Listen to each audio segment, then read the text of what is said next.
अब क्या करें प्राणी। कह लगे कि ये जवानी जो ढल जाती है चले जाती है। एक शायर ने बड़े प्यारे बोल लिखे सन।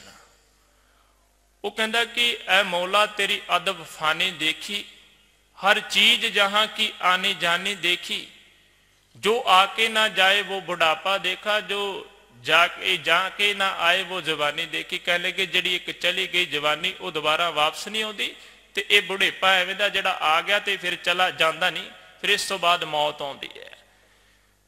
तो बाबा भिखन जी कहते ने फिर अवस्था की बनती है, मनुख की जवानी गवाच जाती है, रैन गवाए सोए कै दिवस गवाया खाए, हीरे जैसा जन्म है कौड़ी बदले जाए। तो कह लगे जो ये जवानी लंघती है ना व्यर्थ सफल नहीं लंघती है, तो कह लगे फिर हालत बनती है नैनो नीर बह तन खीना। कह लगे फिर ये अखां दे विचों ना नीर वगना शुरू होता है, बुढ़ापे की अवस्था। फसल पक चुकी है, सतगुरु की बाणी कहती भी ये जी फसल पक चुकी है ना, इस फसल पकन तो बाद मता कोई दावा करे कि इस फसल तो बाद भी कोई पकन तो बाद भी कोई स्टेज बाकी है। कह लगे स्टेज कोई बाकी नहीं है, सिर्फ होना की है, सिर्फ ते सिर्फ मौत का फरिश्ता अजराइल जिन्हों गुरबाणी ने क्या है, धर्मराज जिन्हों गुरबाणी ने क्या है, बस वो मौत जरूर इनू आएगी।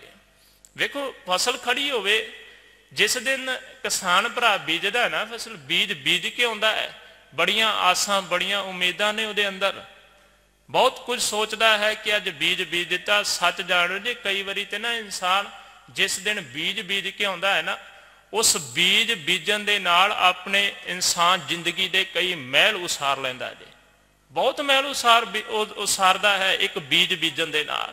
वेखो ना एक शेख शादी ने बड़ी प्यारी पहला गल कही सी, छोटे होंदे मैं एक दो बारी सुनी किसी को।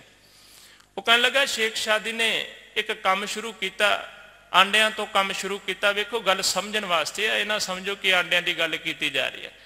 वो कहने लगे उन्हें आंडिया तो काम शुरू किया, कारोबार शुरू कर लिया। अज वो आंडिया की क्रेट चुक के ही लैके जा रहा सिर ते। शेख शादी कहने लगा मैं चुक के लैके जा रहा तो की सोचता हाँ इन्होंने आंडिया के विचों जोड़े ने वो चूचे जोड़े छोटे छोटे बच्चे निकलणगे, ये वड्डे होणगे, इन्हों मैं वेचांगा, उस तो बाद होर मेरा कारोबार चल पेगा, फिर कारोबार चलेगा, मैं घर बना लवांगा, कोठी पावांगा, मेरे बच्चे वड्डे होणगे, उन्होंने पढ़ावांगा, उन्होंने किते ना किते सैटल कर दांगा, मैं कुछ प्लाट खरीद लांगा, कोई जगह खरीद लांगा। बड़ा कह लगे वो सिर्फ आंडिया की क्रेट चक्की जा रहा है ते थले दावे करी जा रहा है इन्होंने चीज़ों के कि मैं आ बना लवांगा आ बना लवांगा। उत्थे जाके जा रहा है ख्यालों के विच गुम है, ख्याल ध्यान नहीं है, तुरया जा रहा है तो किसी इंसान दे विच टकराउंदा है। शेख शादी उहदे विच टकराउण तो बाद डिगदा है, वो आंडे क्रेट दे डिग जाते हैं, टुट जाते हैं।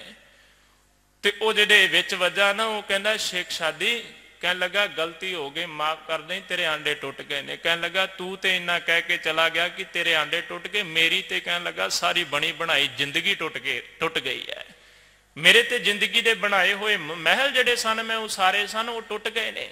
तो वेखो ये हुंदा है किसान वो बीज बीजदा ना, तो उस बीज दे अंदर जिंदगी दे पता नहीं किन्ने कूने महल उसारे ने कि ये फसल 6 महीनों तक पक के मेरे घर आनी है, मैं मेरी बच्ची का विआह करना है, मैं मेरे बच्चे की फीस, मेरा बेटा पढ़ता है उसकी फीस मैं पहुँचानी है, मैं घर का ये काम मेरे नाल जगह मिलती है, प्लाट मिलता मैं वो खरीदना है।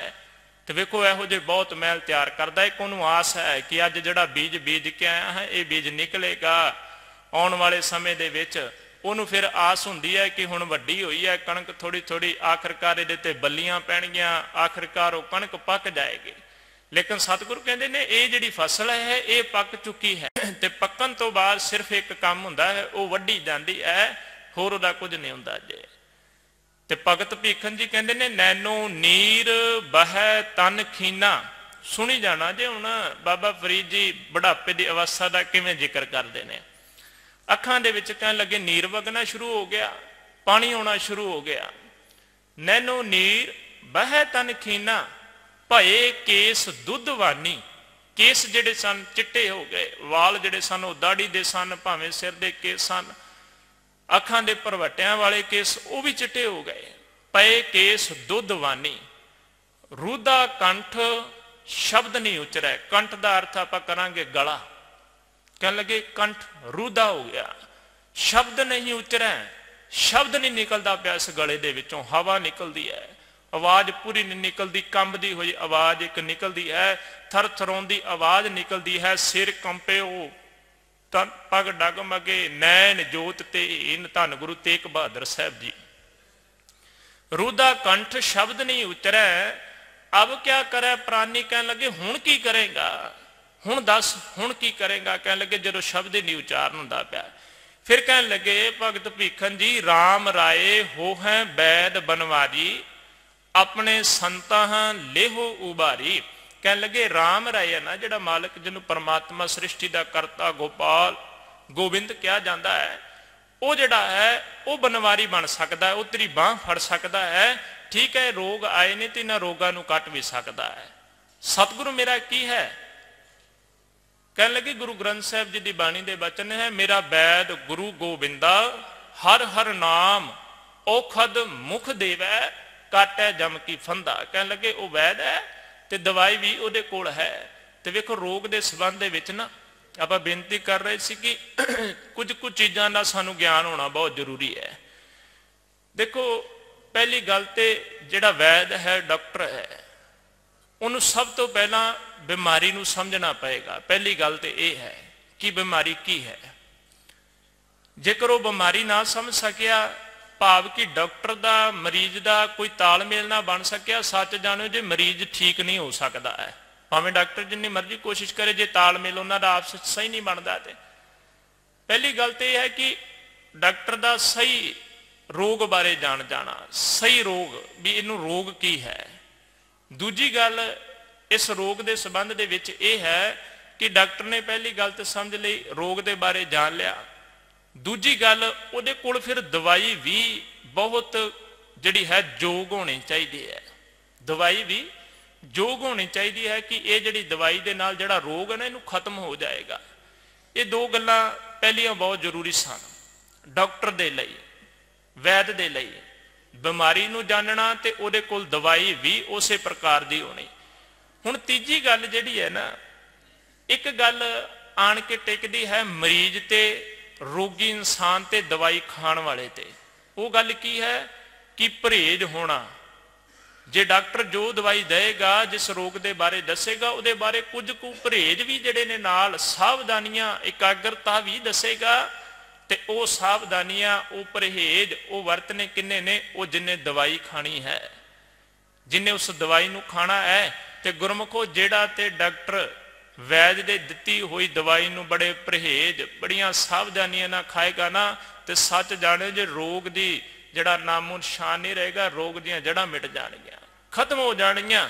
ਤੇ ਜਿਹੜਾ ਇਨਸਾਨ ਉਹਨਾਂ ਸਾਵਧਾਨੀਆਂ ਨੂੰ ਨਾ ਵਰਤੇਗਾ, ਉਹਨਾਂ ਪਰਹੇਜ਼ਾਂ ਨੂੰ ਨਾ ਵਰਤੇਗਾ, ਸੱਚ ਜਾਣੋ ਜੇ ਉਹਦਾ ਰੋਗ ਠੀਕ ਨਹੀਂ ਹੋ ਸਕਦਾ। ਜੇ ਮੈਂ ਕਹਿੰਦਾ ਦਾਤੇ ਨੇ, ਧੰਨ ਗੁਰੂ ਗ੍ਰੰਥ ਸਾਹਿਬ ਸੱਚੇ ਪਾਤਸ਼ਾਹ ਜੀ ਨੇ ਬੜੀ ਕਿਰਪਾ ਕੀਤੀ ਹੈ।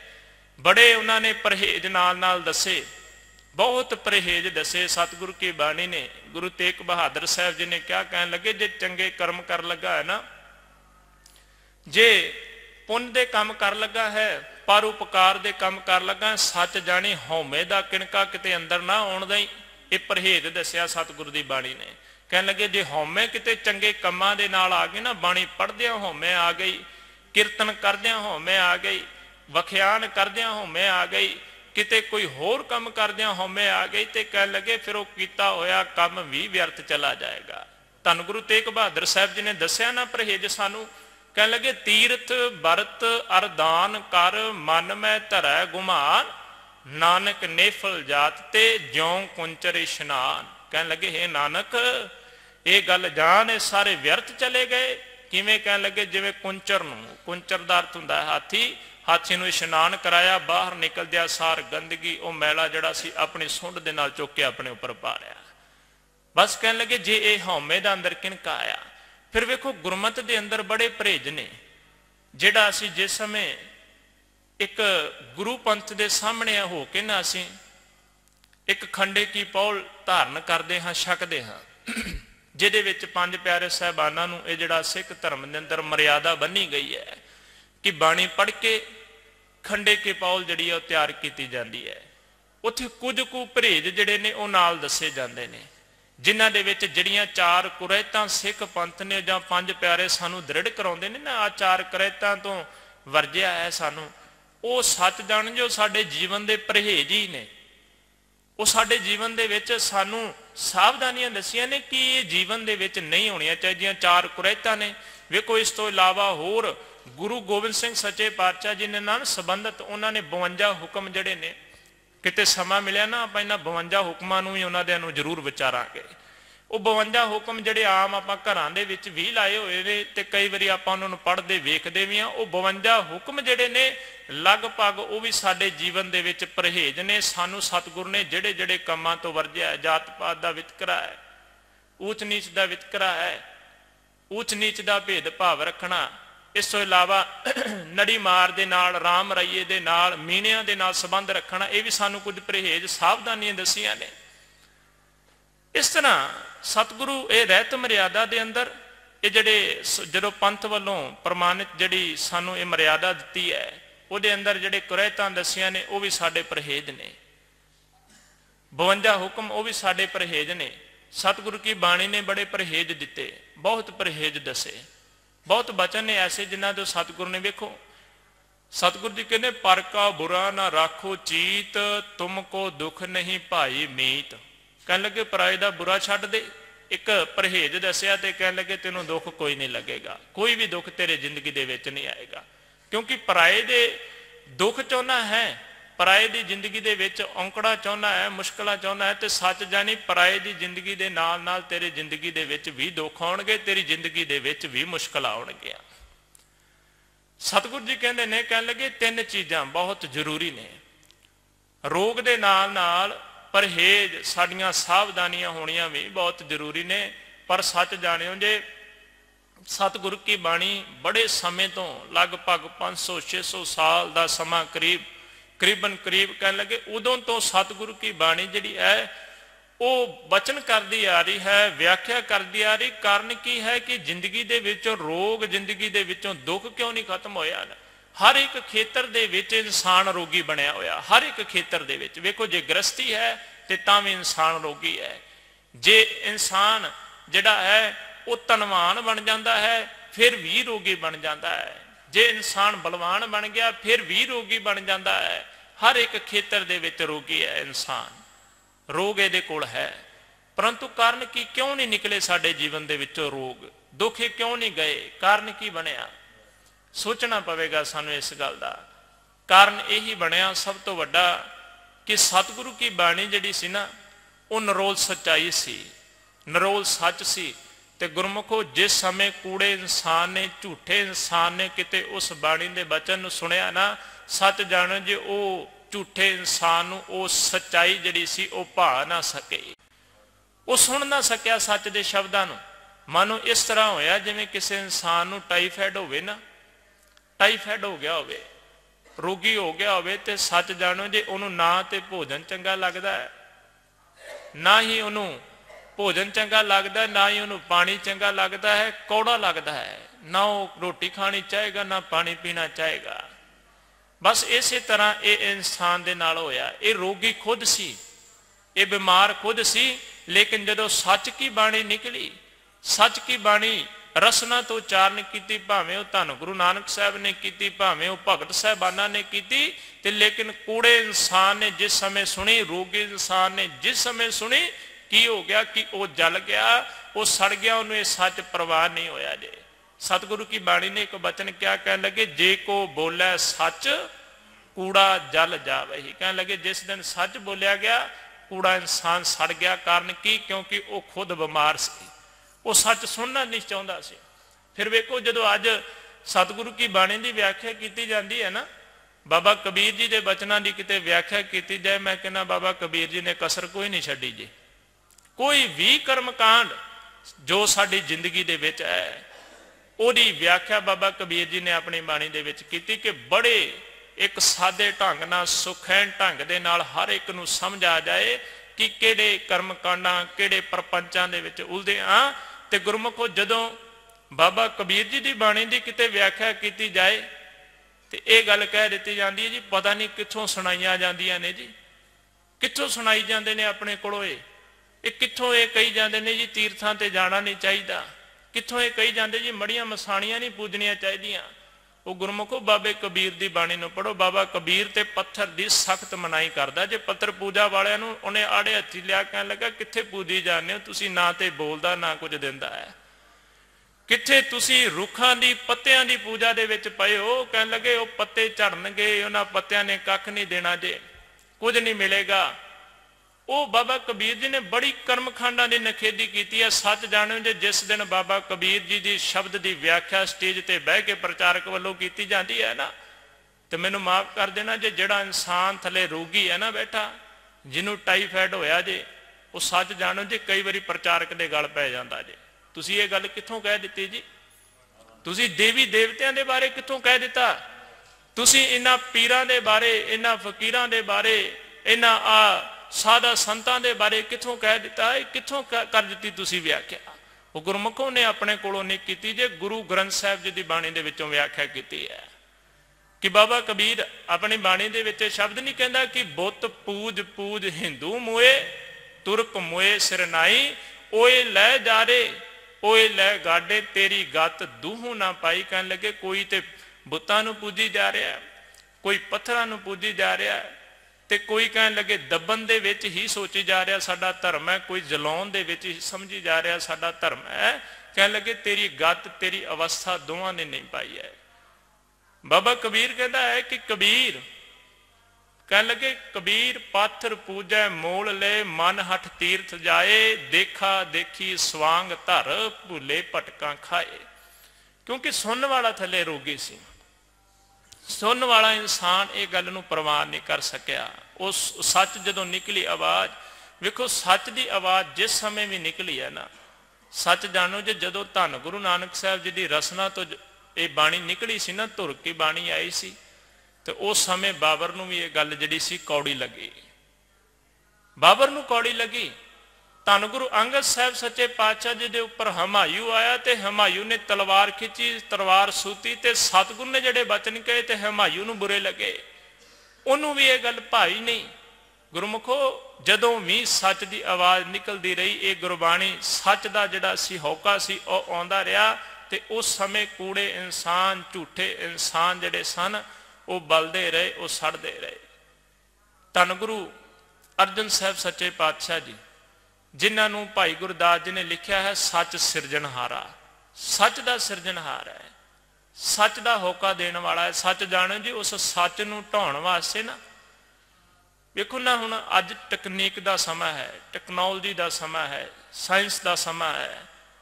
किते पुरातन समय के अंदर एक आस भी नहीं लाई जा सकती, सोचिया भी नहीं जा सकता सी कि एक दरिया के उपर पुल खड़ा किया जाएगा बिना किसी सपोर्ट तो, बिना किसी सहारे तो। कभी सोचिया भी नहीं सी जाता।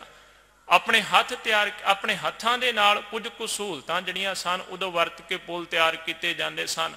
वो लकड़ नूं वरत लेना जां उस समय होर चीज़ों की वरतों करके छोटे मोटे जिहड़े पुल तैयार करने, लेकिन ये वड्डा पुल बनाउण दी कदी किसी ने सोची नहीं सी कि इहो जिहा पुल इहो जी चीज़ भी बन सकती जिन्हों कोई सहारा ना होगा। अज साइंस आई, तकनीक आई, तकनीक ने वो दरियावां दे उपर पुल बना दिते बिना किसी सहारे तो, पुल बन गए। तो लेकिन वो पुल बनाए इस ढंग दे नाल कि लखां मन उहदे विच लोहा, लखां मन उहदे विच सीमट, लखां मन उहदे विच रेता पा दिता। तो सच जाणिओ जे जिन्नियां मर्जी लहरां उठदियां रहन, जिन्नियां मर्जी पानी दे लहरां उठ उठ के आउंदियां रहन, वो पुल दा कुछ नहीं बिगाड़ सकदियां जे। बस यही गल धन गुरु अर्जन साहब सच्चे पातशाह जी जिहड़ा सच दा होका देण वाले सन, सच की गल करन वाले सन, ते उन्हां दे प्रति लहरां बहुत उठियां झूठ दियां, कूड़ दियां, जिन्हां ने चाहया कि असीं इस गुरु अर्जन नूं ढा के रख देवांगे, इस सच दा होका देण वाले नूं ढा देंगे, इनू मिटा देंगे। सच जाणिओ जे वो गुरु अर्जन साहब जी के शरीर नूं ते मिटा गए, लेकिन उन्हां दे शब्द नूं, उन्हां दी आवाज़ नूं नहीं मिटा सके। उन्हां दे शब्द नूं कित्थे मिटा देणगे? ਉਹਨਾਂ ਦੀ ਆਵਾਜ਼ ਨੂੰ ਕਿੱਥੇ ਮਿਟਾ ਦੇਣਗੇ। ਗੁਰੂ ਅਰਜਨ ਸਾਹਿਬ ਜੀ ਦੇ ਅੱਜ ਸਭ ਤੋਂ ਵੱਧ ਸ਼ਬਦ ਗੁਰੂ ਗ੍ਰੰਥ ਸਾਹਿਬ ਜੀ ਦੀ ਬਾਣੀ ਦੇ ਵਿੱਚ ਦਰਜ ਨੇ, ਤੇ ਉਹ ਸਭ ਤੋਂ ਵੱਧ ਸ਼ਬਦ ਮਨੁੱਖ ਸਿੱਖ ਪੜ੍ਹਦਾ ਹੈ, ਰੋਜ਼ਾਨਾ ਸਤਿਗੁਰੂ ਦੇ ਬਚਨਾਂ ਦਾ ਪਾਠ ਕਰਦਾ ਹੈ, ਉਹ ਬਚਨ ਜਿਹੜੇ ਅਗਵਾਈ ਕਰਦੇ ਹੋਣਗੇ, ਸੱਚ ਦਾ ਹੋਕਾ ਜਿਹੜੇ ਦਿੰਦੇ ਆਉਣਗੇ। ਇਸ ਤਰ੍ਹਾਂ ਜਿਹੜਾ ਸੀ ਇਹ ਗੱਲਾਂ ਨਾਲ ਨਾਲ ਜ਼ਰੂਰੀ ਨੇ ਕਿ ਸਾਡੇ ਕੋਲ ਪਰਹੇਜ਼, ਸਾਡੇ ਕੋਲ ਸਾਵਧਾਨੀਆਂ ਹੋਣੀਆਂ ਜ਼ਰੂਰੀ ਨੇ, ਕਿਉਂਕਿ ਹਰ ਖੇਤਰ ਵਿੱਚ ਸਾਵਧਾਨੀ ਹੋਣੀ ਬਹੁਤ ਜ਼ਰੂਰੀ ਹੈ। ਮੈਂ ਸਿਰਫ ਤੇ ਸਿਰਫ ਕਿਸਾਨੀ ਦੀ ਉਦਾਹਰਨ ਤਾਂ ਕਰਕੇ ਜ਼ਿਆਦਾ ਲੈਣਾ ਕਿਉਂਕਿ ਅਸੀਂ ਸਾਰੇ ਖੇਤੀ ਕਰਨ ਵਾਲੇ ਬੈਠੇ ਹਾਂ, ਪਿੰਡਾਂ ਦੇ ਵਿੱਚ ਖੇਤੀ ਨਾਲ ਸੰਬੰਧਿਤ ਹਾਂ, ਸੌਖੀ ਉਦਾਹਰਨ ਸਾਨੂੰ ਸਮਝ ਪੈ ਜਾਂਦੀ ਹੈ। ਵੇਖੋ ਖੇਤੀ ਕਰਨ ਲੱਗੇ ਵੀ ਸਾਨੂੰ ਬਹੁਤ ਸਾਵਧਾਨੀਆਂ ਵਰਤਣੀਆਂ ਪੈਣਗੀਆਂ, ਬਹੁਤ ਸਾਵਧਾਨੀਆਂ ਨੇ। ਵੇਖੋ ਹੁਣ ਥੋੜੇ ਦਿਨਾਂ ਤੇ ਆਪਾਂ ਬਿਜਾਈ ਕਰਦੇ ਪਏ ਹਾਂ ਸਾਰੇ ਜਾਣੇ, ਉਹ ਬਿਜਾਈ ਕੀਤੀ ਗਈ, ਕਣਕ ਦਾ ਬੀਜ ਬੀਜਿਆ ਜਾਏ, ਤੇ ਕਣਕ ਦਾ ਬੀਜ ਬੀਜਣ ਤੋਂ ਬਾਅਦ ਹੀ ਕੋਈ ਰਾਤ ਨੂੰ, ਹੁਣ ਆਪਾਂ ਨੂੰ ਇਹ ਪਤਾ ਨਾ ਵੀ ਬੀਜ ਬੀਜਿਆ ਹੈ ਤੇ ਕਿੰਨੇ ਦਿਨ ਇਹਦੇ ਖੇਤ ਦੇ ਵਿੱਚ ਪਾਣੀ ਨਹੀਂ ਜਾਣਾ ਚਾਹੀਦਾ। ਜੇ ਪਾਣੀ ਚਲਾ ਗਿਆ ਤੇ ਫਿਰ ਬੀਜਿਆ ਹੋਇਆ ਬੀਜ ਵਿਅਰਥ ਜਾਏਗਾ। ਹੁਣ ਜੇ ਬੀਜ ਵੀ ਬੀਜ ਆਈਏ, ਸਾਵਧਾਨੀ ਵੀ ਨਾ ਇਹ ਵਰਤੀਏ ਕਿ ਪਾਣੀ ਖੇਤ ਨੂੰ ਲੱਗਣ ਨਾ ਦੇਈਏ। ਇੱਥੋਂ ਤੱਕ ਕਈ ਜਾਣੇ ਨਾ ਪਤਾ ਕੀ ਕਰਦੇ ਨੇ, ਅੱਜ ਜਿਸ ਸਮੇਂ ਕਣਕ ਬੀਜੀ ਜਾਂਦੀ ਆਪਣੇ ਤਾਰਾਂ ਜਿਹੜੀਆਂ ਨੇ ਉਹ ਕੱਟ ਦਿੰਦੇ ਨੇ, ਕਿਤੇ ਭੁਲੇਖੇ ਦੇ ਨਾਲ ਜਾਂ ਕੋਈ ਆਣ ਕੇ ਚਲਾ ਹੀ ਨਾ ਜਾਏ। ਕਿਉਂਕਿ ਜੇ ਪਾਣੀ ਇੱਕ ਵਾਰੀ ਅੱਜ ਬੀਜੀ, ਅੱਜ ਹੀ ਪਾਣੀ ਚਲਾ ਗਿਆ ਖੇਤ ਦੇ ਵਿੱਚ, ਉਹ ਤੋਂ ਕੀ ਉਗੇਗਾ। ਇਸ ਲਈ ਹਰ ਖੇਤਰ ਦੇ ਵਿੱਚ ਸਾਵਧਾਨੀਆਂ ਅਸੀਂ ਵਰਤਦੇ ਹਾਂ। ਜੇ ਰੋਡ ਤੇ ਜਾਣੇ ਪਏ ਹਾਂ ਤੇ ਸੱਚ ਜਾਣੋ ਜੇ ਉਹ ਰੋਡ ਤੇ ਚੱਲਣ ਸਮੇਂ ਵੀ ਸਾਡੀਆਂ ਸਾਵਧਾਨੀਆਂ ਨੇ। ਸੰਸਾਰ ਦੇ ਵਿੱਚ ਰਹਿੰਦੇ ਪਏ ਹਾਂ, ਕੁਝ ਕਾਨੂੰਨ, ਕੁਝ ਨਿਯਮ ਬਣੇ ਨੇ, ਉਹਨਾਂ ਨੂੰ ਜੀਵਨ ਦੇ ਵਿੱਚ ਧਾਰਨ ਕਰਨਾ ਪਵੇਗਾ, ਉਹਨਾਂ ਨਿਯਮਾਂ ਦੇ ਮੁਤਾਬਕ ਸਾਨੂੰ ਚੱਲਣਾ ਪਏਗਾ। ਉਹ ਸਾਵਧਾਨੀਆਂ ਨੇ।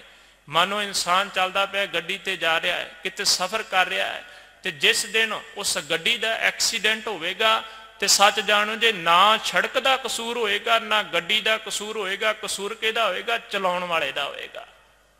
ਕਸੂਰ ਸਿਰਫ ਤੇ ਸਿਰਫ ਚਲਾਉਣ ਵਾਲੇ ਦਾ ਹੋਏਗਾ।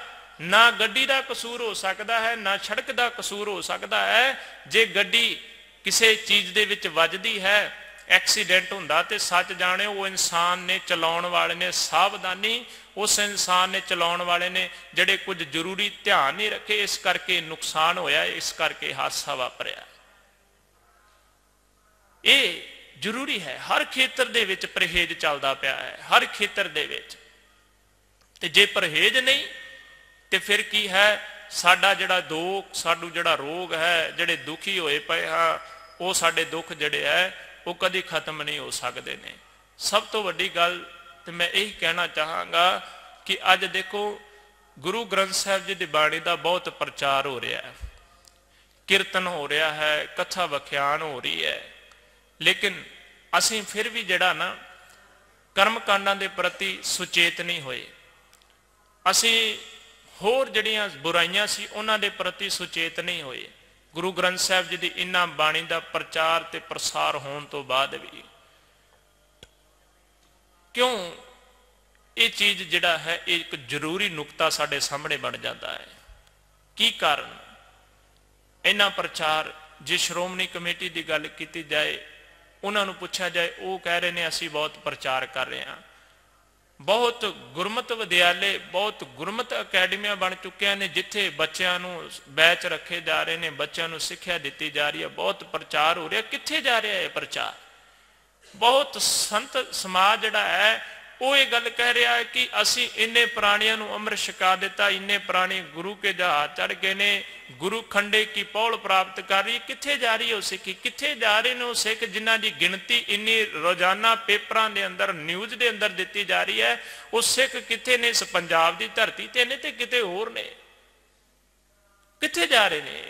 ਇਹ ਇੱਕ ਵਿਸ਼ਾ ਬਣਦਾ ਹੈ ਕਿ ਵੇਖੋ ਰੋਜ਼ਾਨਾ ਦੀ ਗਿਣਤੀ ਕੀਤੀ ਜਾਏ ਨਾ, ਪੇਪਰ ਦੇ ਅੰਦਰ ਕਿਤੇ ਆਏਗਾ ਜੀ 800 ਪ੍ਰਾਣੀ ਅੰਮ੍ਰਿਤ ਛਕ ਚੁੱਕੇ ਨੇ, 1000 ਪ੍ਰਾਣੀਆਂ ਨੇ ਅੰਮ੍ਰਿਤ ਛਕਿਆ ਹੈ, 200 ਪ੍ਰਾਣੀਆਂ ਨੇ ਅੰਮ੍ਰਿਤ ਛਕਿਆ ਹੈ। ਸੱਚ ਜਾਣਨ ਦੀ ਸਮਝ ਇਹ ਨਹੀਂ ਆਉਂਦੀ ਕਿ ਜੇ ਇੱਕ ਦਿਨ ਦੇ ਵਿੱਚ ਇੰਨੀ ਗਿਣਤੀ ਅੰਮ੍ਰਿਤ ਛਕਣ ਵਾਲੇ ਪ੍ਰਾਣੀਆਂ ਦੀ ਹੈ ਤੇ ਇਹ ਜਿਹੜਾ ਪੰਜਾਬ ਦੀ ਧਰਤੀ ਤੇ ਫਿਰ ਜਿਹੜੇ ਅੰਮ੍ਰਿਤ ਛਕਿਆਂ ਦੀ ਗਿਣਤੀ ਜਾਂ ਜਿਨ੍ਹਾਂ ਨੇ ਖੰਡੇ ਕੀ ਪੌਲ ਛਕੀ ਉਹਨਾਂ ਦੀ ਗਿਣਤੀ ਤੇ ਸਾਨੂੰ ਘੱਟ ਨਜ਼ਰ ਆ ਰਹੀ ਹੈ। ਉਹ ਕਿੱਥੇ ਜਾ ਰਹੇ ਨੇ ਸਾਰੇ? ਜਾਂ ਉਹ ਕਾਗਜ਼ੀ ਤੌਰ ਤੇ ਹੋ ਰਿਹਾ ਹੈ ਜਾਂ ਬਸ ਲਿਖਤੀ ਤੌਰ ਤੇ ਹੀ ਹੋ ਰਿਹਾ, ਇੱਕ ਦਿਖਾਵੇ ਤੌਰ ਤੇ ਹੀ ਹੋ ਰਿਹਾ ਕਿੰਨੇ ਪ੍ਰਾਣੀਆਂ ਵੱਲੋਂ ਅੰਮ੍ਰਿਤ ਛਕਾ ਦਿੱਤਾ ਗਿਆ ਇੰਨੇ ਪ੍ਰਾਣੀਆਂ ਨੂੰ, ਕਿ ਸੱਚਮੁੱਚ ਉਹ ਹੋ ਰਿਹਾ ਹੈ? बहुत कुछ जिहड़ा है वो सिੱਖੀ ਦੇ प्रचार प्रसार ਦੇ ਲਈ हो रहा है। लेकिन कारण की है? बाबा कबीर जी ने एक वचन मैं पिछले दिनी विचारिया सी कि असल दे विच गुरु भी साडा जिहड़ा है वो पूर्ण है, गुरु भी साडा जिहड़ा है वो समर्थ है, पर गलती पता कमी पता कित्थे रह जाती है? वो मन्नण वाले दे विच है, ਉਹਦੇ उपदेशों ਨੂੰ कमाउण वाले दे विच कमी है। सतगुर की बाणी ने बाबा कबीर जी ने क्या, कबीर साचा सतगुर क्या करे, जो सिखा मैं चूक, अंधे एक ना लागे, जो बांस बजाइए फूक। कह लगे कि की है? गुरु ते सच्चा है, लेकिन कह लगे ये सिख दे विच चूक है, ये सिखण वाले दे विच चूक है। हुण गुरु ते हर वार इनू उपदेश देई जांदा, हर वार इनू दसदा है। जदों इहदे कोल कुछ आण के पुछना चाहेगा ना, गुरु ते इनू जरूर दसेगा। एक सच जानो जी, एक बेनती करनी चाहांगा, गुरु ग्रंथ साहिब सच्चे पातशाह जी ऐसे समर्थ गुरु ने, इन्हां कोल दिन दे विच जिन्नी वारी मर्जी आण के अपनी जिंदगी दे दुखां बारे, अपने निजी जीवन बारे गल्लां करी जाओ जे, उन्नी वारी जवाब मिलता जाएगा। जे किते दुनियावी गुरु नूं किते संत नूं जाके पुछोगे ना, एक वारी पुछ लोगे, दो वारी पुछ लोगे, मैनूं लगदा तीजी वारी गालां भी कड्ढण लग जाएगा, गल पै जाएगा तुहाडे। इस समर्थ गुरु ऐसा जे, जदों भी इनू पुछोगे सच जाणो जे इस गुरु ने होका जरूर देना जे, इस गुरु ने तुहाडा जवाब जरूर देना जे। ये गुरु ऐसा समर्थ जे, इस गुरु दे दर ते, इस गुरु दे घर दे विच जे बच्ची आंदी है ना, कल्ली आउंदी है, ते सच जाणो जे कोई कलंक जिहड़ा है इस बच्ची दे उपर नहीं लगदा जी। ये ऐसा बापू है, सांझा साहिब बाप हमारा। कह लगे ये ऐसा गुरु है, इत्थे कल्ली बच्ची आण के मत्था टेक के चली जाए तो कोई कलंक नहीं। लेकिन जेडे अपने आप नूं गुरु अखवाउण वाले ने ना, जेडे कहंदे ने असी गुरु हाँ, असी ब्रह्म ज्ञानी हाँ, असी महात्मा धर्मात्मा, सच जाण जे उन्हां दे डेरे विच कल्ली गई बच्ची दे उहदे जीवन दे उपर दाग ला दिता जांदा है। ये ऐसा गुरु है। इस करके ये वचन कहे जाते हैं कि ऐसे गुरु को बल बल जाइए, आप मुक्त मोहे तारै। इस गुरु दे गोद विच बैठिया कोई डर नहीं, कोई डर नहीं वापरदा जे। तो मैं कल सोच रहा सी कि वाकई ही दुनियावी गुरु दियां ते मंगां ही बड़ियां ने, बहुत मंगां ने उन्हां दियां ते। सच जाने जे पार्टी वेख के गल करदे ने, पार्टी वेख के कि इंसान की हैसियत कैसी है, इंसान की हैसियत वेख के जे वेखदे ने ना, गड्डी ते नोवा गड्डी ते आया है, तो सच जाने जे डेरे दे विच वड़दे अंदाजा ला लेंदे ने सामी जिहड़ी है बहुत तगड़ी है, बहुत वड्डी पार्टी, कोई छोटी पार्टी नहीं है। बस घेर लो, जाना नहीं चाहिए। जे चला गया तो समझ लो अज सोने का अंडा देने वाली मुर्गी चली गई है। तो वेखो कहणगे जो काम करवाया जाता है अज करवा लिया जाए, अज ये तो ये जिहड़ा लाहा है वो ले लिया जाए। वो वेखो की कीता जाता है, जे आ गए तो कह दिता जी तुसीं गुरु घर का जां मेरा जिहड़ा डेरे का ना जी आ काम होने वाला, तुसीं इस तरह इत्थे कर जाओ, डेरे नूं आ चीज़ चाहिए तुसीं इत्थे दे के चले जाओ। तो वेखो मंगा ने उन्हां दियां, गड्डी दे जाओ, डेरे दे विच जमीन थोड़ी जी प्लाट खरीदना, गल्लां बातां दे विच वेखो पता भी नहीं लगन देंदे। गल्लां बातां दे विच वेखो जी सेवा जिहड़ी है ना, सतगुरु की बहुत गाखड़ी सेवा है। सतगुरु के बचन कहते ने, सतगुरु की सेवा सफल है जे को करे चित लाए। कहने लगे सतगुरु की बाणी सेवा नूं बड़ा प्रेरित कर दीजे, सेवा करो, डेरे की सेवा करो, बहुत कुछ प्राप्त होएगा। सच जानो जे इहो जे प्रमाण ला ला के सतगुरु की बाणी दे वो परिवार वालियां नूं जिहड़ी सामी जांदी ना को भावक कर देंदे ने। वो कई बारी तो बेचारे बहुत कुछ जिहड़ा दे के जांदे, लेकिन वो अणभोल ने, वो अज्ञानता है उन्हां दे अंदर, वो ये गल नूं समझदे नहीं कि असीं गलत जगह ते पैसा दे रहे हैं, गलत जगह ते साडा पैसा जा रहा है। अज दे जिहड़े गुरु ने ना, उन्हां दीयां मंगां बहुत ने, जिहड़ी आपां विचार कर रहे सी, बहुत मंगां ने। हो सकता है गड्डी की मांग हो सकती है, कोठी की मांग हो सकती है, पैसों की मांग हो सकती है। तो गुरमुखो सच जाने जो गुरु ग्रंथ साहिब जी की कोई मंग नहीं।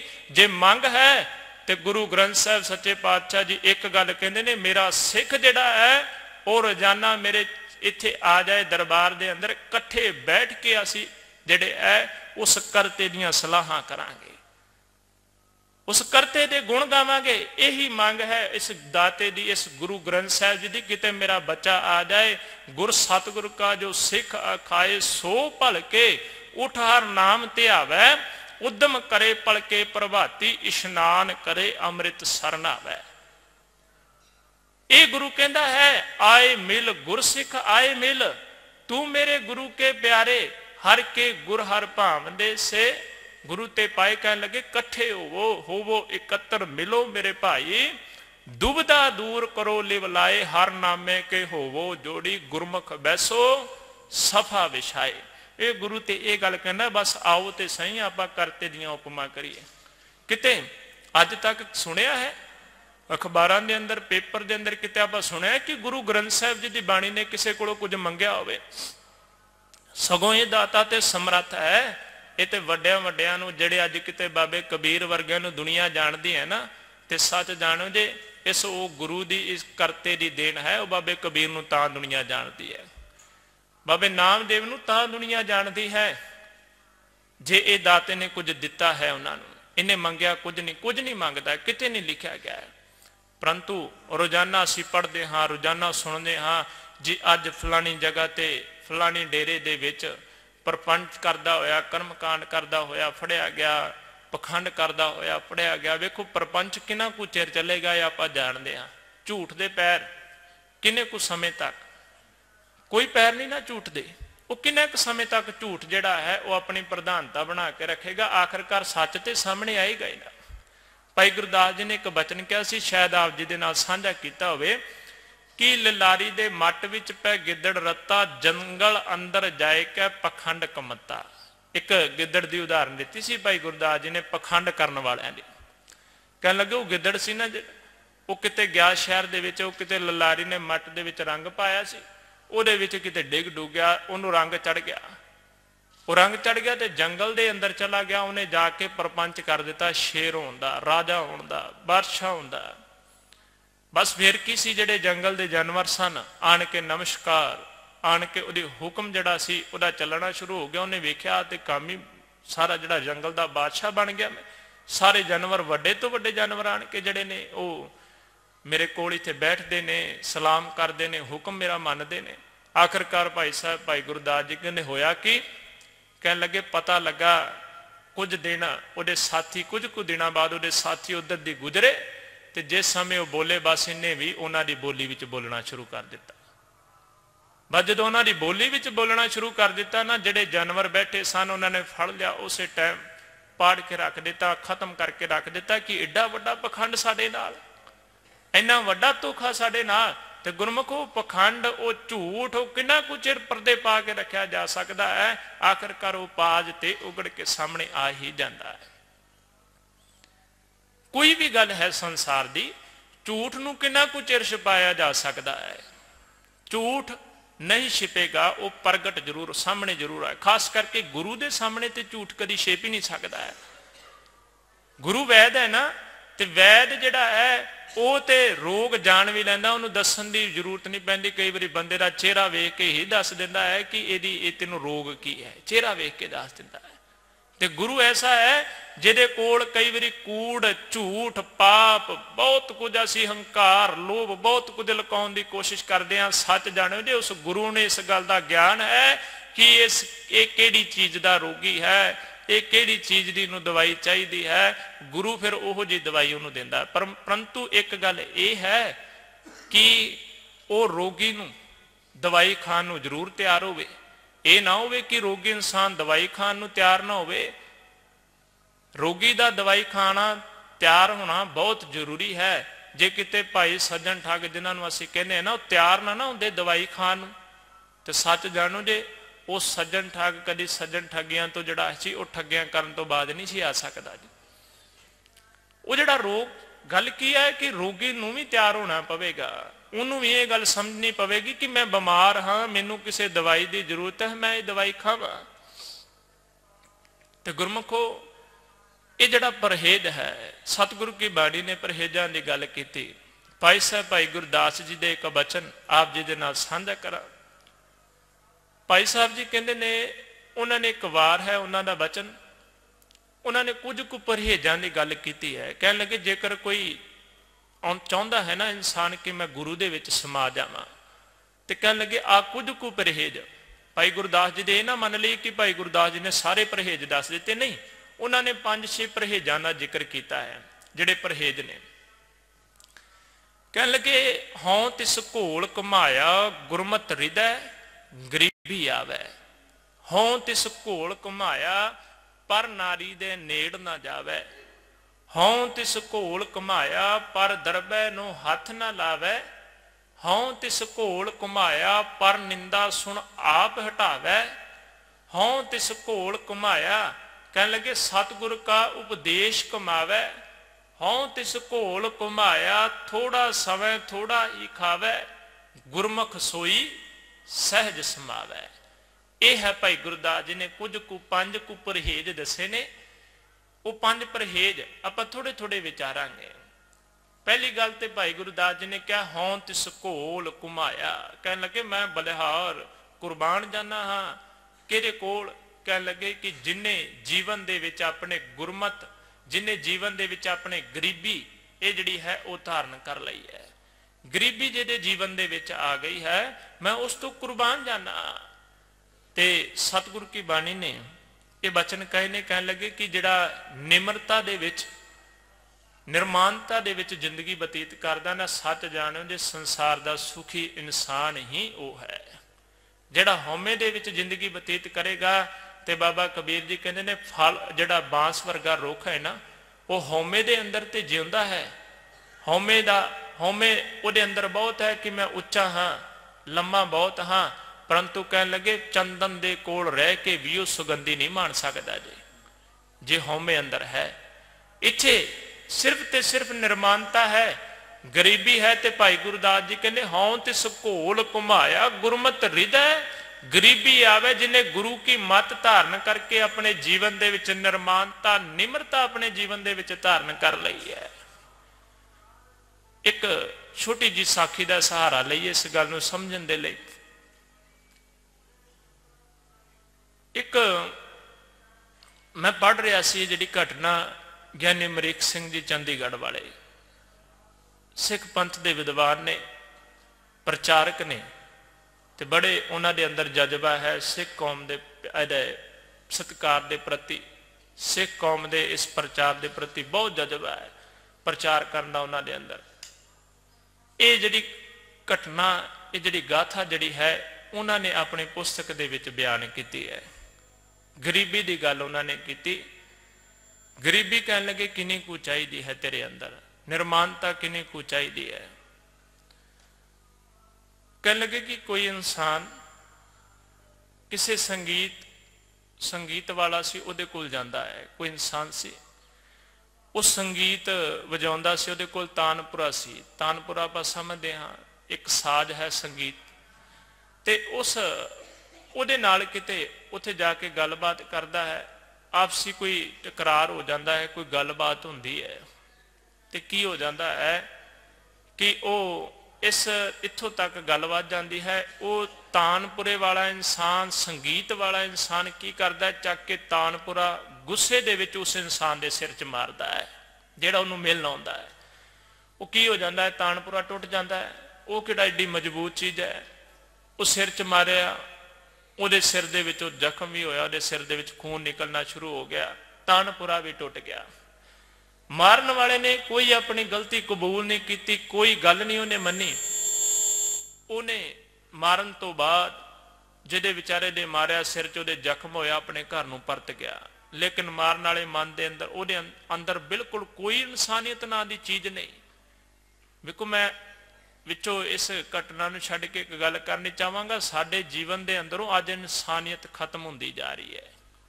इंसानियत मनुखता जो साडे जीवन दे विच चाहिदी सी वो बिल्कुल खत्म हो गई। जो कुछ असीं क्राइम वेखदे हाँ, जिन्ना कुछ न्यूज़ के अंदर पेपरां दे अंदर पढ़ते हाँ, ये क्राइम की है? अपने नाल अपना ही दगा कर रहा है, अपने नाल अपना ही धोखा कर रहा है। कित्थे जा रही है साडी मनुखता, कित्थे जा रही है साडी मानवता? कल दे पेपर की गल है, कुछ दिन पहला समाणे की जिहड़ी घटना हुई, क्योंकि ये घटना नाल कोई भी जिहड़ी आपां घटना पढ़ते हैं ना क्यों साझी की जाती है, उसका कारण यह है कि साडा आला दुआला सानू बहुत कुछ सिखाउंदा है। साडा ब्रह्मंड, साडा कुदरत साडी कुदरत जिहड़ी है बहुत कुछ सानू सिखा रही है जे असीं सीखना चाहुंदे होईए ते। वो घटना वापरी, वो परिवार ने सुसाइड किया। वो कल खुलासा होया कि वो जिहड़े सारे परिवार ने सुसाइड किया, वो बच्चे ने सुसाइड नोट लिखिया, सारी घटना लिखी भी ये कारण की बनया साडे परिवार का सुसाइड करना, मेरे माँ ने, मेरे पिता ने, मैं क्यों सुसाइड किया। लिखिया गया कि ये विच कारण पता सब तो वड्डा की सी? सब तो वड्डा कारण सी कि मेरे ताए वालों, मेरी ताई वालों, मेरे ताए दे बेटे वालों, सारे परिवार वालों रल मिल के सानू 80 लाख रुपए का जिहड़ा सी वो नुकसान किया गया, साडे नाल घपला किया गया। 80 लाख का कोई छोटी मोटी रकम नहीं। किता किन्ना वालों गया? सके ताए वालों। तो गुरमुखो सुसाइड नोट मिलिया है, वो कार्रवाई चलती पई है। कित्थे गई है साडी मानवता, मनुखता कित्थे जा रही है? चंगे गुण साडे जीवन दे विचों खत्म होंदे जा रहे ने। अपने नू अपना लुटण लई तैयार होया पिया है, बैठा पिया है, कोई ख्याल नहीं असी इस पासे वाल साडा। ते जिन्ना चिर असी अपने नू अपने ही लुटदे रहणगे ना, उन्ना चिर एक ऐसा उसारू समाज जिहड़ा वो नहीं सिरज सकदा है।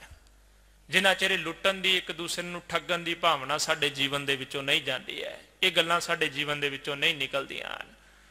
खैर वो जिहड़ी घटना सी, उन्हें अपना जिहड़ा सीगा साज वो मारिया, उहदे सिर च साज टुट गया, वो अपने घर नूं परत गया। ते साज वाले दे मन अंदर कोई मनुखता नहीं। उन्हें ये नहीं सोचा कि साज भी मेरा टुट गया, जिहदे सिर च मारिया उहदे चोट भी आई है, सट भी लगी, मैं पता तो करा, उन्होंने जाके पूछा भी चलो ठीक है, गुस्से दे विच आण के मारिया गया, माफ़ी मंग लैने। नहीं, लेकिन होया कि अगला दिन आया, उस इंसान दे सिर ते पट्टी बजी है, जिहदे सिर दे विच वो साज मारिया है, संगीत वाला साज मारिया है। वो कहने लगे पट्टी बजी है सिर ते आण के उल्ट जिहड़ा है उस संगीत वाले कोल माफ़ी मंग रहा। उन्होंने कहने लगा भलिया आ लै कुछ पैसे, अपनी जेब दे विचों पैसे देते। कहने लगा आ लै कुछ पैसे, ते कहने लगा तू अपना साज नवा खरीद लई। यह है गरीबी। भाव की? कहने लगा कि आ लै कुछ मेरे कोलों पैसे ते तू अपना साज खरीद लई। कहने लगे गुस्से दे विच आण के तू मेरे सिर दे विच साज मारिया।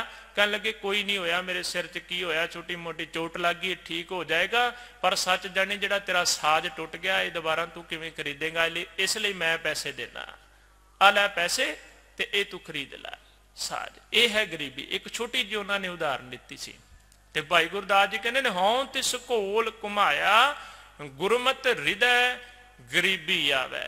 ये पहला जिहड़ा परहेज है, पहली सावधानी है, जे गुरु दे विच समाउणा चाहुंदे हो, अकाल पुरख दे विच लीन होना चाहुंदे हो, ते ये निमरता साडे जीवन का हिस्सा जिहड़ा है वो बनना लाजमी है। धनी राम चातरिक जी जिहड़े एक ਸਾਹਿਤਕਾਰ होए, जिन्हां बहुत कवितावां लिखियां ने, ते मैं एक बेनती करांगा जरूर कि गुरमत ने यह गल सिखाई है कि जिथे सानू गुण मिले वो असी गुण जरूर ग्रहण करिए, औगण नहीं ग्रहण करने। गुण ग्रहण करने ने सिख गुणा का ग्राहक है, ते सांझ करीजै गुणा केरी, छोड़ अवगुण चलीए, अवगुण छड्डने ने ते गुण धारण करी जाने ने। इस सिख का जीवन है। गुरु की बाणी ने भी सानू सिखाया है। सतगुरु कहते ने अवगुण छड्डी जाए, गुणा नू धारण करी जाओ। गुण तेनू किसी बच्चे कोलों मिले, बच्चे कोलों गुण धारण कर, किसी बजुर्ग कोलों गुण मिले वो बजुर्ग कोलों धारण कर।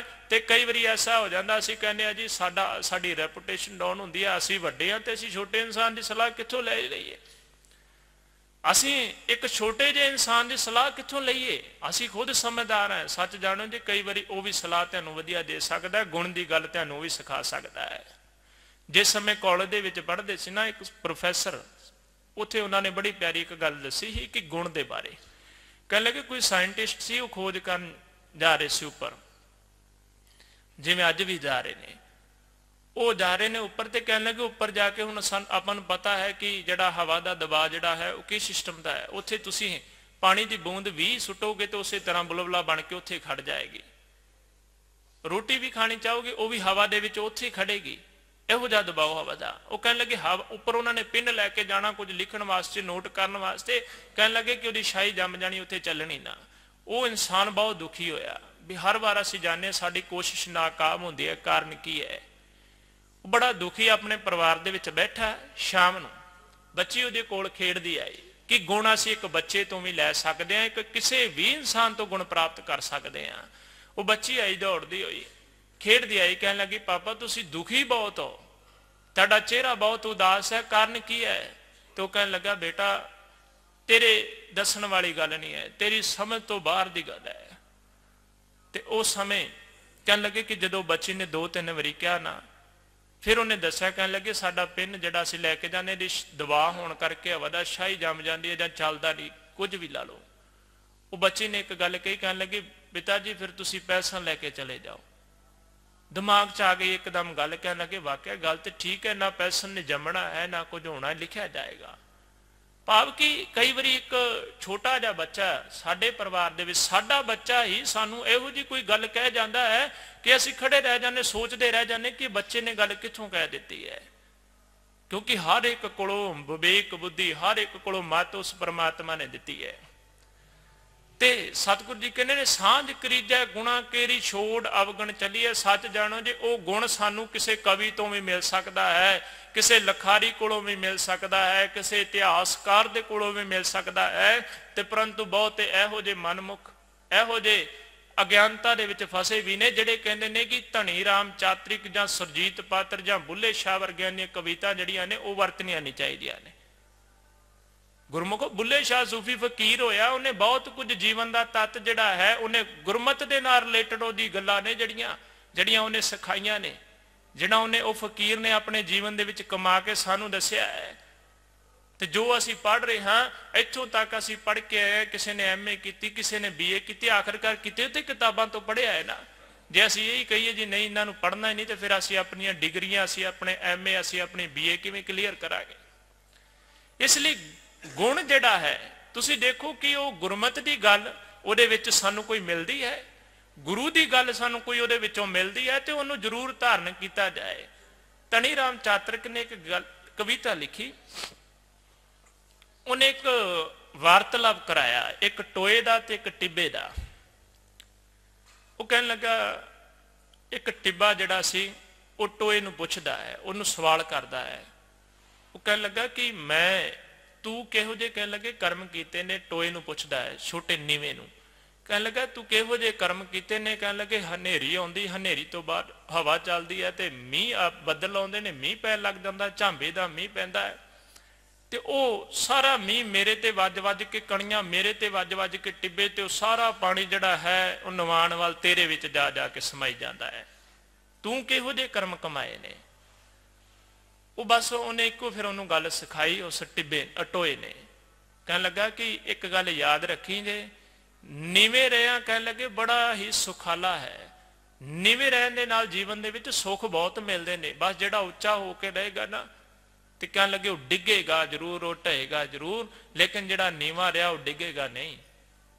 नीवे होया नूं कई बारी चुक्या जाता है, जिहड़ा झुक जाए ना, जिहड़ा पैरा अपने हाथ रख के, सच जानो जे गुरु के सामने जिहड़ा असीं नतमस्तक हुंदे आ ना, नमस्कार करते हाँ, डंडौत करते हाँ, एक गुरु के अगे झुकना ही है। हाथ अपने लगने, गोडे लग जाने, सिर मस्तक अपना हेठा ला देना, ये नमस्कार है। ते जे गुरु के डर ते आन के इंसान चंगी तरह डिग जाए ना, तो सच जाने उस डिग्गिया नूं फिर गुरु आप चुकदा जे। जे डिग जाए कोई चंगी तरह ते फिर उन्होंने गुरु चकदा है। ते उस कविता के बोल सन धनी राम चातरिक की लिखी हुई है। कह लगा टिब्बे ने टोए नूं क्या, तू की कर्म कमाए, झांबा वजे तेरे ते पानी मेरे वाल आए। कह लगे तू की कर्म कीते ने, झांबा मेरे ते वजदा है, वचड़ ओदी मीह दी मैं सहन करदा, पानी तेरे ते आण के खड़ जांदा, मैं सुके दा सुका। टिब्बे ने टोए नूं क्या, तू की कर्म कमाए, झांबा वजे मेरे ते पानी तुद वाल आए। फिर टोआ जड़ा आखदा है, टोए ने क्या, कह लगा नीवे रहिया रहिए बड़े सुखाले, रुख हनेरी डेगी जाए, घा खड़ा आनंद मनाए। कह लगे जे नीवा रहेगा ना तो बड़ा सुखाला रहेगा। कह लगे हनेरी आउंदी, झखड़ आउंदा, जिहड़े वड्डे वड्डे रुख ने ना, जिन्होंने लोग कहते हैं बड़ा विशाल है जी, इनू 100 साल हो गया, बहुत ही वड्डा रुख है, इहदियां जड़ां बहुत पताल तक गईयां ने। ते कह लगे हनेरी आउंदी, ओहदियां जड़ां सब कुछ पट के साइड ते कर दिंदी है, टेढ़ा करके रख दिंदी है, ਤੇ ਕਹਿਣ ਲੱਗੇ ਇੱਕ ਘਾਹ ਦਾ ਰੁੱਖ ਜਿਹੜਾ ਮੈਦਾਨ ਦੇ ਵਿੱਚ ਕਿਤੇ ਪੈਦਾ ਹੋਇਆ ਹੋਵੇ, ਛੋਟਾ ਜਿਹਾ, ਬਸ ਝੁਕਣਾ ਜਾਣਦਾ ਹੈ, ਆਪਣੇ ਆਪ ਨੂੰ ਝੁਕਾਉਣਾ ਜਾਣਦਾ ਹੈ। ਕਹਿਣ ਲੱਗੇ ਬਸ ਜਦੋਂ ਹਵਾ ਚੱਲਦੀ ਉਸ ਘਾਹ ਦੇ ਰੁੱਖ ਨੇ ਆਪਣਾ ਸਿਰ ਜਿਹੜਾ ਸੀ ਜ਼ਮੀਨ ਦੇ ਨਾਲ ਲਾ ਦਿੱਤਾ, ਜਿੰਨੀ ਮਰਜ਼ੀ ਹਨੇਰੀ ਚੱਲਦੀ ਰਹੀ, ਲੇਕਿਨ ਉਹ ਘਾਹ ਦਾ ਜਿਹੜਾ ਛੋਟਾ ਜਿਹਾ ਬੂਟਾ ਜ਼ਮੀਨ ਚੋਂ ਨਹੀਂ ਪੁੱਟਿਆ ਗਿਆ, ਉੱਥੇ ਦਾ ਉੱਥੇ ਮੌਜੂਦ ਰਿਹਾ, ਉਹ ਪੁੱਟਿਆ ਨਹੀਂ ਗਿਆ। ਤੇ ਉਹ ਧਨੀ ਰਾਮ ਚਾਤਰੇ ਕਹਿੰਦਾ ਰੁੱਖ ਹਨੇਰੀ ਡੇਗੀ ਜਾਏ, ਹਨੇਰੀ ਆਏਗੀ ਰੁੱਖਾਂ ਨੂੰ ਪੁੱਟ ਪੁੱਟ ਕੇ ਸੁੱਟੀ ਜਾਏਗੀ, ਲੇਕਿਨ ਕਹਿਣ ਲੱਗਾ ਘਾਹ ਖੜਾ ਆਨੰਦ ਮਨਾਏ। ਉਹ ਘਾਹ ਇੱਕ ਛੋਟਾ ਜਿਹਾ ਤਿਨਕਾ ਉੱਥੇ ਖੜਾ ਆਨੰਦ ਮਨਾ ਰਿਹਾ ਹੈ, ਕਾਰਨ ਕੀ ਉਹਨੇ ਝੁਕਣਾ ਸਿੱਖ ਲਿਆ। ਬਾਬਾ ਕਬੀਰ ਜੀ ਦੀ ਬਾਣੀ ਦਾ ਇੱਕ ਬਚਨ ਹੈ, ਬਾਬਾ ਕਬੀਰ ਜੀ ਕਹਿੰਦੇ ਨੇ ਜਿੰਨੀ ਨਿਮਰਤਾ ਬੱਚੇ ਦੇ ਜੀਵਨ ਦੇ ਵਿੱਚ ਹੈ, ਬਚਪਨੇ ਦੇ ਵਿੱਚ ਹੈ, ਕਿਤੇ ਇਹੋ ਜਿਹੇ ਗੁਣ ਅਖੀਰ ਤੱਕ ਉਹਦੇ ਜੀਵਨ ਦੇ ਵਿੱਚ ਆ ਜਾਣ, ਅਖੀਰ ਤੱਕ ਬੁਢਾਪੇ ਤੱਕ, ਕਹਿਣ ਲੱਗੇ ਫਿਰ ਉਸ ਮਨੁੱਖ ਦੀ ਕੀਮਤ ਹੀ ਨਹੀਂ ਪਾਈ ਜਾ ਸਕਦੀ ਹੈ। ਜੇ ਬਚਪਨ ਤੋਂ ਲੈ ਕੇ ਜੋ ਚੀਜ਼, ਜੋ ਗੁਣ ਬਚਪਨ ਦੇ ਵਿੱਚ ਨੇ, ਉਹੀ ਬੁਢਾਪੇ ਤੱਕ ਇਨਸਾਨ ਦੇ ਨਾਲ ਚੱਲੇ, ਉਸ ਇਨਸਾਨ ਦੀ ਕਦੇ ਕੀਮਤ ਹੀ ਨਹੀਂ ਪਾਈ ਜਾ ਸਕਦੀ ਹੈ। ਇਸ ਲਈ ਭਾਈ ਗੁਰਦਾਸ ਜੀ ਪਹਿਲੀ ਸਾਵਧਾਨੀ ਦੱਸਦੇ ਨੇ, ਕਹਿਣ ਲੱਗੇ ਕਿ ਹਉ ਤਿਸ ਘੋਲ ਘੁਮਾਇਆ ਗੁਰਮਤਿ ਹਿਰਦੈ ਗਰੀਬੀ ਆਵੇ। ਦੂਜੀ ਪਰਹੇਜ, ਦੂਜੀ ਸਾਵਧਾਨੀ ਉਹਨਾਂ ਨੇ ਦੱਸੀ। ਵੇਖੋ ਆਪਾਂ ਅੱਜ ਸੰਖੇਪ ਦੇ ਵਿੱਚ ਇਹਨਾਂ ਦਾ ਵਰਣਨ ਕਰ ਰਹੇ ਹਾਂ, ਕਿਤੇ ਸਮਾਂ ਬਣਿਆ ਨਾ, ਇਸ ਕੱਲੇ ਕੱਲੇ ਪਰਹੇਜ ਦਾ ਆਪਾਂ ਜ਼ਿਕਰ ਵਿਸਥਾਰ ਦੇ ਨਾਲ ਕਰਾਂਗੇ ਕਿ ਗੁਰਮਤਿ ਦੇ ਅੰਦਰ ਨਿਮਰਤਾ ਦੀ ਵਿਆਖਿਆ, ਗੁਰਮਤਿ ਦੇ ਅੰਦਰ ਪਰਾਏ ਧਨ ਦੀ ਆਸ ਰੱਖਣੀ, ਉਹਦੀ ਜਿਹੜੀ ਹੈ ਉਹਦੇ ਪਰਹੇਜ ਦੀ, ਉਹਦੀ ਆਪਾਂ ਵਿਆਖਿਆ ਕਰਾਂਗੇ ਆਉਣ ਵਾਲੇ ਦਿਨਾਂ ਦੇ ਵਿੱਚ। ਲੇਕਿਨ ਅੱਜ ਸੰਖੇਪ ਦੇ ਵਿੱਚ ਕਹਿਣ ਲੱਗੇ ਹਉ ਤਿਸ ਘੋਲ ਘੁਮਾਇਆ ਗੁਰਮਤਿ ਹਿਰਦੈ ਗਰੀਬੀ ਆਵੇ। ਪਹਿਲਾ ਪਰਹੇਜ, ਪਹਿਲੀ ਸਾਵਧਾਨੀ ਕਿ ਨਿਮਰਤਾ ਸਾਡੇ ਵਿੱਚ ਆਵੇ। ਹਉ ਤਿਸ ਘੋਲ ਘੁਮਾਇਆ ਪਰ ਦਰਬੈ ਨੂੰ ਹੱਥ ਨਾ ਲਾਵੇ। ਕਹਿਣ ਲੱਗੇ ਦੂਜੀ ਸਾਵਧਾਨੀ ਹੈ ਕਿ ਪਰਾਏ ਧਨ ਵੱਲ ਜਿਹੜਾ ਹੈ ਝਾਕਣਾ ਛੱਡ ਦੇ, ਪਰਾਏ ਧਨ ਵੱਲ, ਪਰਾਏ ਪੈਸੇ ਵੱਲ ਵੇਖ ਕੇ ਲਲਚਾ ਨਾ ਕਿ ਉਹਦੇ ਕੋਲ ਇੰਨਾ ਹੈ, ਤੂੰ ਵੀ ਮਿਹਨਤ ਕਰ ਤੇ ਮਿਹਨਤ ਕਰਕੇ ਤੂੰ ਵੀ ਆਪਣੇ ਗੁਜ਼ਰਾਨ ਜੋਗੇ ਪੈਸੇ ਕਮਾ ਸਕਦਾ ਹੈ। ਪਰ ਦਰਬੈ ਨੂੰ ਹੱਥ ਨਾ ਲਾਵੇ। ਸਤਿਗੁਰੂ ਸਾਹਿਬਾਨਾਂ ਨੇ ਜੰਗਾਂ ਯੁੱਧਾਂ ਦੇ ਸਮੇਂ ਸਿੱਖਾਂ ਨੇ ਇਹ ਹਦਾਇਤਾਂ ਕੀਤੀਆਂ ਸਨ ਕਿ ਜਿਹੜਾ ਧਨ ਇਕੱਠਾ ਕੀਤਾ ਹੈ ਜਾਂ ਜੰਗ ਦੇ ਸਮੇਂ ਜਾਂ ਯੁੱਧਾਂ ਦੇ ਸਮੇਂ ਪ੍ਰਾਪਤ ਹੋਇਆ, ਇੱਕ ਜਗ੍ਹਾ ਸਾਂਝੇ ਖਜ਼ਾਨੇ ਦੇ ਵਿੱਚ ਜਮ੍ਹਾਂ ਕੀਤਾ ਜਾਏਗਾ। ਉਹ ਕਿਤੇ ਜਿਹੜਾ ਪੰਥ ਦਾ ਕਿਤੇ ਸਾਂਝਾ ਕਾਰਜ ਹੈ, ਉੱਥੇ ਉਹ ਜਿਹੜਾ ਸਾਂਝਾ ਧਨ ਹੈ ਉਹ ਵਰਤਿਆ ਜਾਏਗਾ। ਸਤਿਗੁਰ ਕੀ ਬਾਣੀ ਨੇ ਸੁਚੇਤ ਕੀਤਾ ਹੈ ਕਿ ਪਰਾਏ ਧਨ ਵੱਲ ਜਿਹੜਾ ਹੈ ਉਹ ਨਾ ਝਾਕ ਨਾ ਰੱਖ। ਕਈ ਵਾਰੀ ਐਸਾ ਹੁੰਦਾ ਹੈ ਕਿ ਜਿੰਨਾ ਇਨਸਾਨ ਉਹਦੇ ਕੋਲ ਪੈਸਾ ਆਉਂਦਾ ਹੈ, ਜਿੰਨੀ ਕੁ ਉਹਦੇ ਕੋਲ ਮਾਇਆ ਆਉਂਦੀ ਨਾ, ਉਹ ਉਹਨਾਂ ਕੀ ਲਾਲਚੀ ਹੋਈ ਜਾਂਦਾ ਹੈ। ਇੱਕ ਤ੍ਰਿਸ਼ਨਾ ਨਹੀਂ ਮੁੱਕਦੀ ਇਨਸਾਨ ਦੀ। ਸ਼ੇਖ ਸ਼ਾਦੀ ਨੇ ਕਿਹਾ ਸੀ, ਕਹਿਣ ਲੱਗਾ ਇਨਸਾਨ ਨੂੰ ਸੰਤੋਖ ਤਾਂ ਹੀ ਮਿਲ ਸਕਦਾ ਹੈ ਜਾਂ ਤੇ ਕਹਿਣ ਲੱਗੇ ਉਹ ਇਨਸਾਨ ਕਬਰ ਦੇ ਵਿੱਚ ਪਾ ਦਿੱਤਾ ਜਾਏ, ਕਬਰ ਦੀ ਮਿੱਟੀ ਦੇ ਨਾਲ ਉਹਦਾ ਸੰਤੋਖ, ਜਾਂ ਉਦੋਂ ਸੰਤੋਖੀ ਹੋ ਸਕਦਾ ਹੈ, ਜਾਂ ਕਿਤੇ ਇਨਸਾਨ ਨੇ ਕਹਿਣ ਲੱਗੇ ਅੱਖਾਂ ਬੰਦ ਹੋ ਜਾਣ, ਉਹਦੀਆਂ ਅੱਖਾਂ ਦੀ ਰੋਸ਼ਨੀ ਚਲੀ ਜਾਏ, ਫਿਰ ਕਿਤੇ ਸੰਤੋਖੀ ਹੋ ਸਕਦਾ ਹੈ। ਜਾਂ ਕਬਰ ਦੀ ਮਿੱਟੀ ਉਹਨੂੰ ਸੰਤੋਖੀ ਬਣਾ ਸਕਦੀ, ਕਿਉਂਕਿ ਉਸ ਤੋਂ ਅੱਗੇ ਕੁਝ ਨਹੀਂ ਹੈ। ਕਬਰ ਦੀ ਮਿੱਟੀ ਕਬਰ ਦੇ ਵਿੱਚ ਪੈ ਗਿਆ, ਉਸ ਤੋਂ ਅੱਗੇ ਬਸ ਇਨਸਾਨ ਦੀ ਖਾਹਿਸ਼ਾਂ ਖਤਮ ਹੋ ਜਾਂਦੀਆਂ ਨੇ। ਇਸ ਤਰ੍ਹਾਂ ਕਈ ਵਾਰੀ ਇਨਸਾਨ ਉਹ ਥੋੜਾ ਪ੍ਰਾਪਤ ਹੁੰਦਾ ਹੈ, ਵੱਧ ਕਮਾਉਣ ਦਾ ਚਾਅ ਉਹਦੇ ਅੰਦਰ, ਤੇ ਇਨਸਾਨ ਕਈ ਵਾਰੀ ਸੋਚਦਾ ਹੈ ਕਿ ਗਰੀਬ ਨੂੰ ਪੈਸੇ ਦੀ ਕੀਮਤ ਦਾ ਜਿਹੜਾ ਹੈ ਉਹ ਇੰਨੀ ਜਾਣਕਾਰ ਨਹੀਂ, ਲੇਕਿਨ ਅਮੀਰ ਪੈਸੇ ਦੀ ਕੀਮਤ ਨੂੰ ਜਾਣਦਾ ਹੈ। ਉਹਨੂੰ ਪਤਾ ਹੈ ਪੈਸਾ ਉਹਦੇ ਕੋਲ ਹੈ ਤੇ ਪੈਸੇ ਦੀ ਕੀਮਤ ਨੂੰ ਉਹ ਜਾਣਦਾ ਹੈ।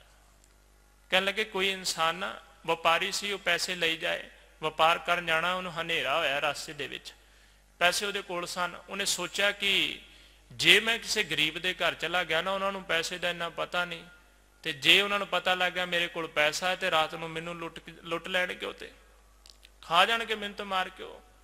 ਤੇ ਕਹਿਣ ਲੱਗਾ ਇਸ ਕਰਕੇ ਕਿਸੇ ਗਰੀਬ ਦੇ ਘਰ ਨਹੀਂ, ਕਿਸੇ ਅਮੀਰ ਦੇ ਘਰ ਰੁਕਦੇ, ਉਹਨੂੰ ਪੈਸੇ ਦੀ ਵੈਲਿਊ, ਕੀਮਤ ਪਤਾ ਹੈ, ਉੱਥੇ ਮੇਰੇ ਪੈਸੇ ਵੀ ਸੇਫ ਰਹਿਣਗੇ। ਉਹ ਕੀ ਹੋਇਆ, ਉਹ ਇੱਕ ਧਨੀ ਦੇ ਘਰ ਚਲਾ ਜਾਂਦਾ, ਇੱਕ ਅਮੀਰ ਦੇ ਘਰ ਚਲਾ ਜਾਂਦਾ, ਦਰਵਾਜ਼ਾ ਖੜਕਾਉਂਦਾ ਹੈ, ਆਓ ਭਗਤ ਹੁੰਦੀ, ਸਾਰਾ ਕੁਝ ਉਹਨੂੰ ਦੱਸ ਦਿੰਦਾ ਕਿ ਮੈਂ ਵਪਾਰੀ ਹਾਂ, ਵਪਾਰ ਕਰਨ ਜਾ ਰਿਹਾ, ਮੇਰੇ ਕੋਲ ਪੈਸੇ ਨੇ, ਇਹ ਮੈਂ ਗਰੀਬ ਦੇ ਘਰ ਤਾਂ ਨਹੀਂ ਰੁਕਿਆ ਤੇ ਮੈਂ ਹੁਣ ਤੁਹਾਡੇ ਘਰੇ ਆਇਆ ਹਾਂ ਤੇ ਮੇਰੇ ਪੈਸੇ। ਉਹ ਕਹਿੰਦਾ ਵੀ ਤੂੰ ਮੇਰੇ ਕੋਲ ਪੈਸੇ ਰੱਖ ਦੇ, ਦਿਲਾਸਾ ਦਿੱਤਾ, ਸਵੇਰੇ ਤੇਰੇ ਪੈਸੇ ਵਾਪਸ ਲੈ ਜਾਏ। ਬਸ ਉਹ ਇਨਸਾਨ ਸੌਂਦਾ ਹੈ ਵਪਾਰੀ, ਉਧਰ ਪਿਓ ਪੁੱਤਰ ਦੀ ਕੁਸਰ ਮੁਸਰ ਉਹਨਾਂ ਦੀ ਸ਼ੁਰੂ ਹੋ ਜਾਂਦੀ ਹੈ ਕਿ ਜਿਹੜਾ ਪੈਸਾ ਹੱਥ ਦੇ ਵਿੱਚ ਆਇਆ ਜਾਣਾ ਨਹੀਂ ਚਾਹੀਦਾ ਹੈ, ਇਹ ਜਿਹੜਾ ਮਿਲ ਗਿਆ ਹੁਣ ਜਾਣਾ ਨਹੀਂ ਚਾਹੀਦਾ। ਸਕੀਮ ਬਣਾ ਰਹੇ ਨੇ, ਨੌਕਰ ਨੂੰ ਬੁਲਾਇਆ, ਕਹਿਣ ਲੱਗੇ ਨੌਕਰ ਨੂੰ ਲਿਆ ਕੇ ਉਹਨੂੰ ਕਹਿੰਦੇ ਰਾਤ ਸਮਾਂ ਮਿਲੇ ਇਸ ਵਪਾਰੀ ਦਾ ਕਤਲ ਕਰਦੀ ਇਹਨੂੰ ਮਾਰ ਦੇ, ਇਹ ਪੈਸੇ ਜਿਹੜੇ ਨੇ ਇਹਨੂੰ ਵਾਪਸ ਨਹੀਂ ਦੇਣੇ ਹਨ।